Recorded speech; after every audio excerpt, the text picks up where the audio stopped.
நாம்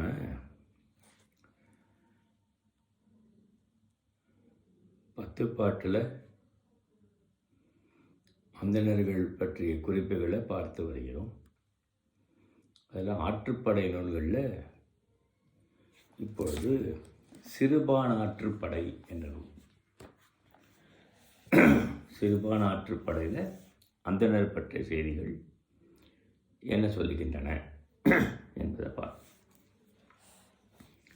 இந்த சிறுபானாற்றுப்படை என்பதில் பார்க்க போனால் பாணர்கள் என்று ஒருவர் கையிலே யாழை வைத்து கொண்டு பாடிக்கொண்டே சென்று வள்ளல்களையோ அரசர்களையோ நாடி பரிசில் பெறுவார்கள் பாணர்கள். அவர் ஒரு வகையான யாழ், அதான் பான் யாழ் என்று வைத்துக் கொள்வார்கள்.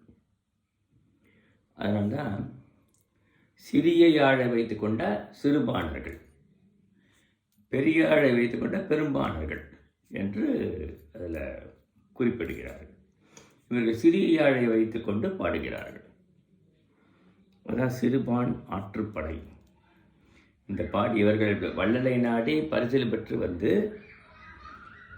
எதிர்க்க வரக்கூடிய வறுமையாக வரக்கூடியவர்களை பார்த்து அவர்களையும் ஏழ்மையில் உள்ளவர் நீங்கள் இங்கு செல்லுங்கள், நிறைய பரிசு பொருள்கள் உங்களுக்கு கிடைக்கும் என்று ஆற்றுப்படுத்துவது. இதில் நத்தத்தனார் என்ற புலவர், இந்த பாடலை பாடியவர் நத்தத்தனார் என்ற புலவர். நல்லூர் என்ற ஊரை சார்ந்தவர்கள். நல்லூர் என்று இருக்கு. தத்தன் என்பது இவருடைய இயற்பெயர். ந என்பது சேர்க்கிறோம். ந சேர்த்த ரொம்ப இவர் மிகுந்த புகழுடையவர் என்று பொருள். நத்தத்தனால் புகழுடைய புலவர் என்று பார்க்கிறோம். யாரை பாடினார் இவர்? நல்லிய கோடன்கிற அரசனை பாடினார். இவன் போய்மா நாடு என்னும் நாட்டின் அரசன் ஆவான். போய்மா நாடு. போய்மா நாடு என்பது இப்பொழுது திண்டிவனம் சார்ந்த பகுதி. திண்டிவனம் இருக்கு இல்லையா? திண்டினாக்க புளியமரம். புளியமரம் நிறைய நடைபெற்றது திண்டிவனம். அந்த சார்ந்த பகுதியில் வாழ்ந்தவன். மிகப்பெரிய வள்ளலாக இருக்கிறான். கிடங்கில் என்னும் ஊரை தலைநகராக கொண்டு அரசாண்டவன். கிடங்கில் என்ற ஊர், அந்த ஊரை தான் தலைநகரம் அவனுக்கு. ஓவியர் குடியில் பிறந்தவன். மா இலங்கை என்ற ஊர் இவன் நாட்டில் இருந்தது. ஓவியர் குடியில் பிறந்தவன். அதான் நல்லிய கோடன் என்று அவனுக்கு பெயர். இவ்வாறு சிறுபானாற்றுப்படையில் பாடுகிறார்கள், பார்க்கிறோம். அதை நம்ம பார்ப்போம் இப்போ. ஆமாம்,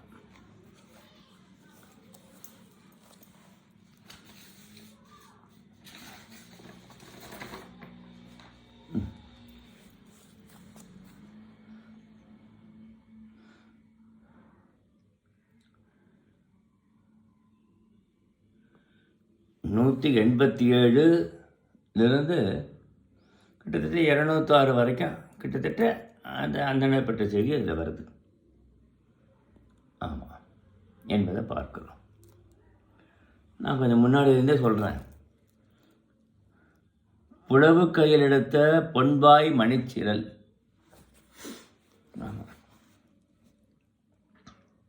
வல்வகிர் கிழிந்த வடு ஆள் பாசடை. முள்ளரை தாமரை முகிழ்விரி நாட்போது கொங்கு கவர் நீல செங்கட் சேவல். மதிசேர் அரவின் மானத் தோன்றும் மருதம் சான்ற மருத தன்பனை. அந்தணர் அருகா அருங்கடி வியல் நகர். அந்தன் கிடங்கின் அவன் ஆமூர் எய்தின். வளம்பட நடக்கும் வழிபுணர் எருத்தின். உரண்கெழு நோன்பகட்டு உழவர் தங்கை. பிடிக்கை அன்ன பின்னு வீழ் சிறு புறத்து. தொடிக்கை மகடு மகமுறை தடுப்ப என்று சொல்றார்.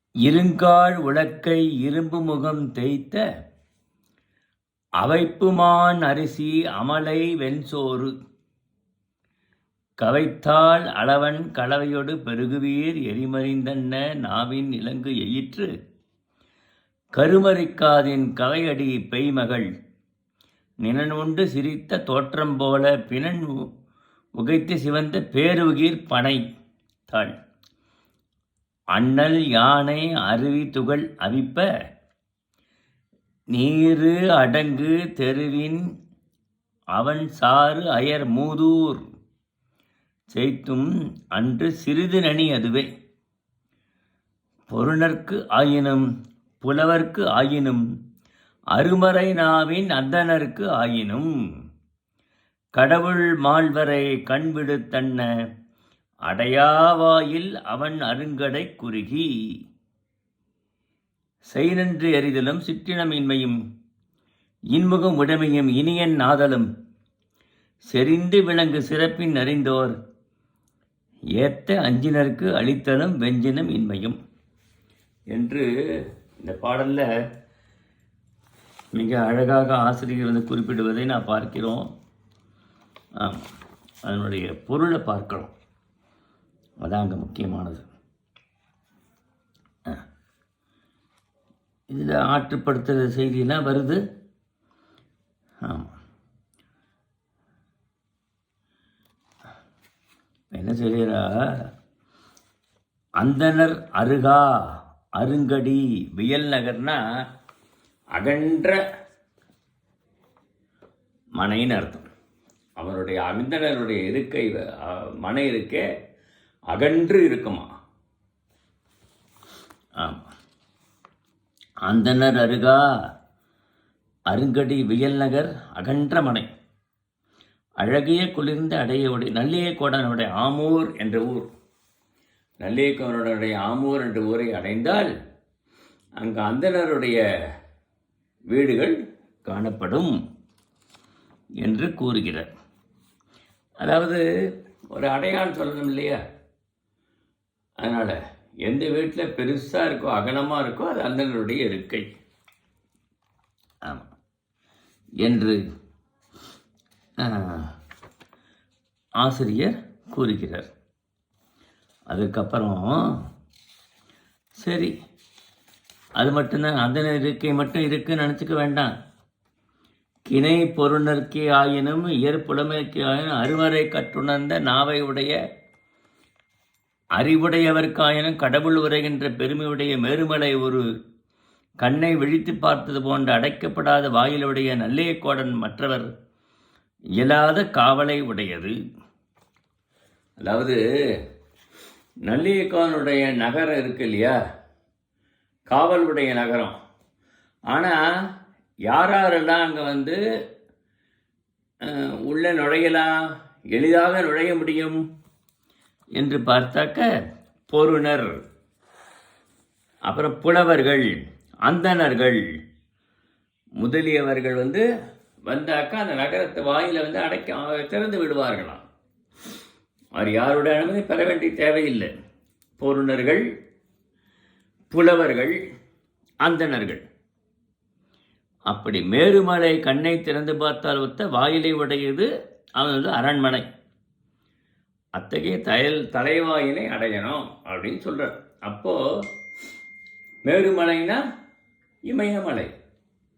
ஆமாம், இமயமலை வந்து கண்ணை திறந்து பார்த்தது போல அப்படி இருக்குமா அவனுடைய வாயில் என்று சொல்றார்.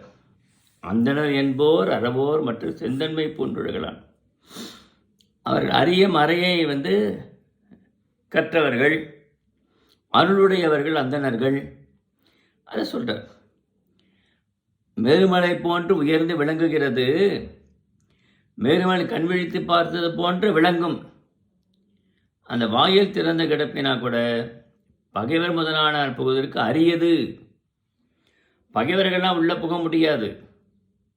ஆனால் அந்தணர்கள், புலவர்கள், பொருணர்கள் எல்லாம் புகலாம் என்று சொல்கிறார். அப்புறம் பாரு அவன் என்ன செய்கிறான்னா, நல்லியக்கோவலனுடைய சிறப்பு தான் இதில் பார்க்குறோம்.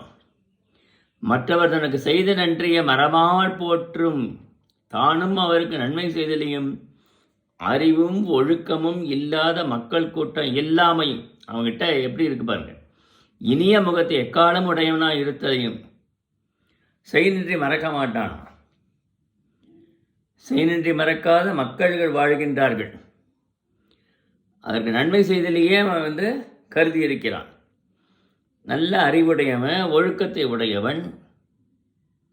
மக்கள் கூட்டத்தில் அவன்கிட்ட இருக்கிற மக்கள்லாம் அறிவு மிக்கவர்கள், ஒழுக்கம் மிக்கவர்கள்.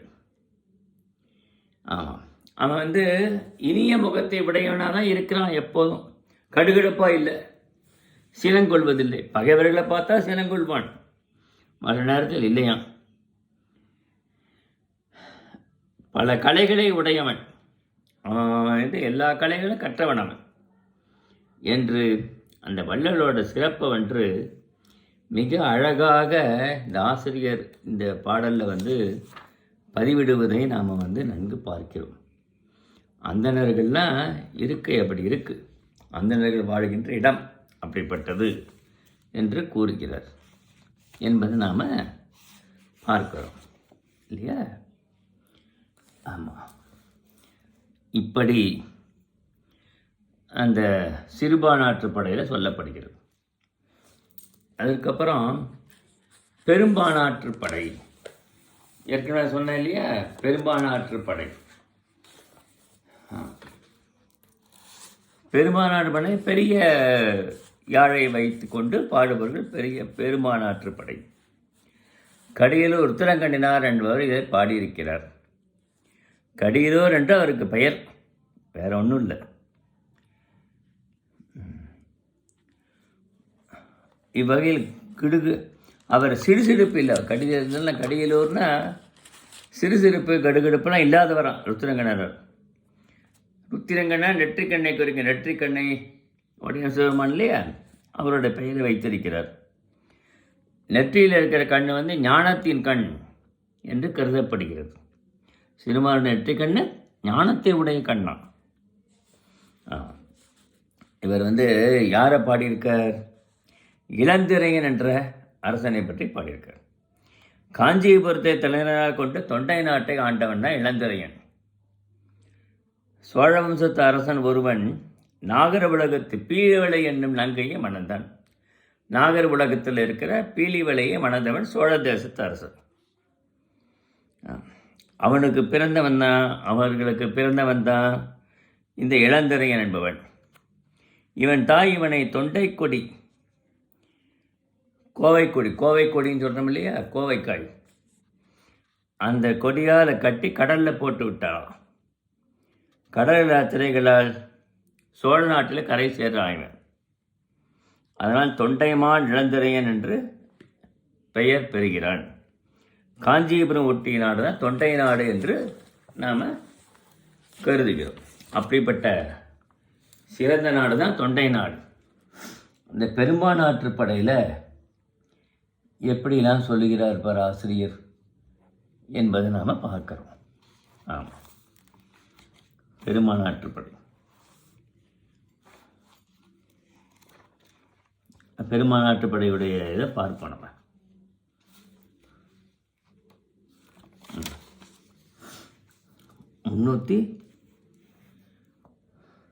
311 16 வரைக்கும் சொல்கிறார்.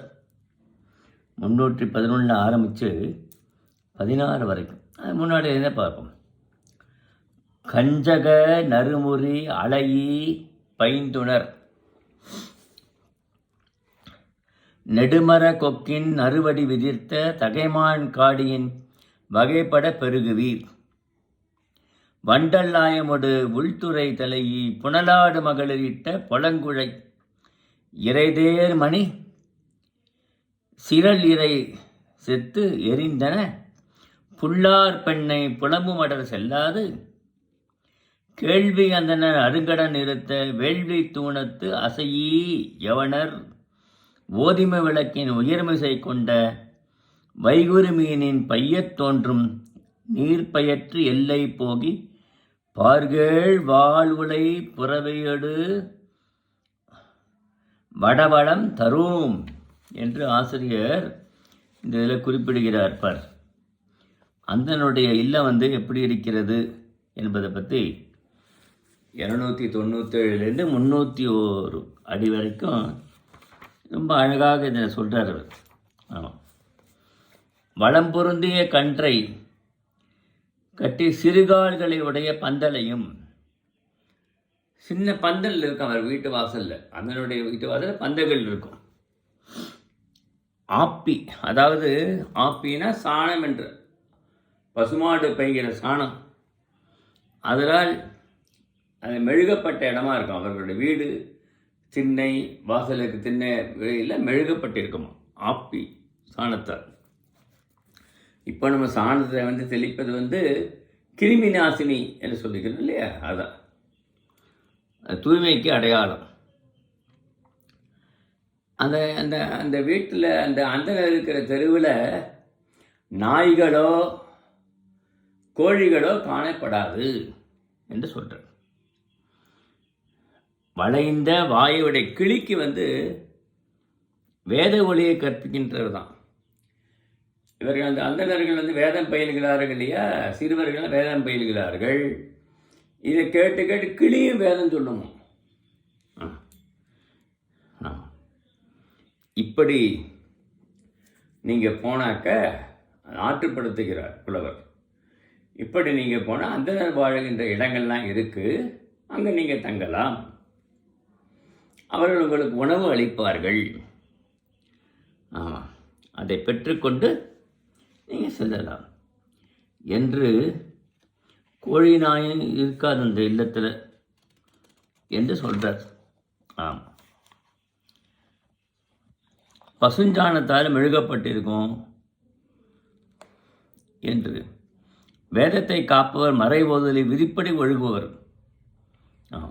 அங்கே நீங்கள் இருந்த வேதத்தை காப்பவர்கள் மறையில் சொல்லப்பட்ட வேதத்தில் சொல்லப்பட்ட முறைப்படி ஒழுகி வாழ்பவர்கள், தன்னுடைய வாழ்க்கையை அப்படி நடத்துபவர்கள்.